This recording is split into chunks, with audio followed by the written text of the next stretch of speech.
ওনার যদি আরও কিছু বেরিয়ে আসে এবং সেটা যদি আমাদের কাছে মনে হয় অপরাধলব্ধ আয়, অপরাধলব্ধ প্রপার্টি, তখনই আমরা সঙ্গে সঙ্গে যাব, আবার চাবো। কালকে যেটা জব্দ করেছে 119টা ডিটের যে প্রপার্টিগুলো, যার মধ্যে 4টা অ্যাপার্টমেন্ট আছে আর কিছু শেয়ার আছে। একটা ব্যাংকের দেখা যাচ্ছে 30 লক্ষ টাকার সঞ্চয়পত্র জব্দ করেছে। তো মোটামুটি এখনও আপনাকে পূর্ণাঙ্গ চিত্র দেওয়া কঠিন হবে, কারণ অনুসন্ধান চলমান। অনুসন্ধান চলার অংশ হিসাবে এই দুটো জব্দের আদেশের জন্য আমরা আবেদন করেছি। আদালত সদয় বিবেচনা করে জব্দ দিয়েছেন।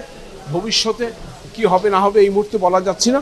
টোটাল পূর্ণাঙ্গ চিত্র পাওয়া যাবে অনুসন্ধান কার্য শেষ হলে। সেই জন্য আপনাদেরকে আরও কয়েকটা দিন অপেক্ষা করতে হবে।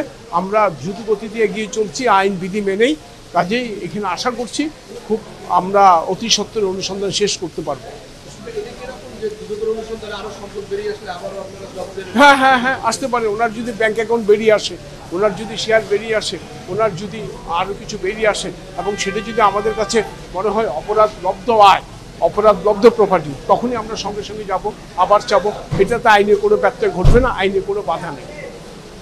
অ্যারেস্ট করবে কিনা না, দেখুন এখনো তো এটা অনুসন্ধানকারী দলের কর্মকর্তাদের উপর ওনারা নির্ভর করবে।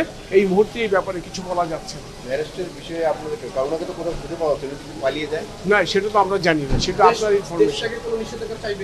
সেটা অনুসন্ধানকারী দল সেটা অত্যন্ত গুরুত্ব সহকারে বিবেচনা করছে। প্রয়োজন হলে সেই পদক্ষেপ নেবে। তার আগে আমরা বলতে পারি বেনিফিশিয়ারি গ্রেফতারের কোনো পরিকল্পনা নেই? না, সেটা কেন বলবেন আপনি? কারণ অনুসন্ধান চলছে মাঝপথে এবং এখনো মামলা হয়নি, নিয়মিত মামলা। এটা টু মাছ অ্যাক্সেস হবে এই মুহূর্তে বলা।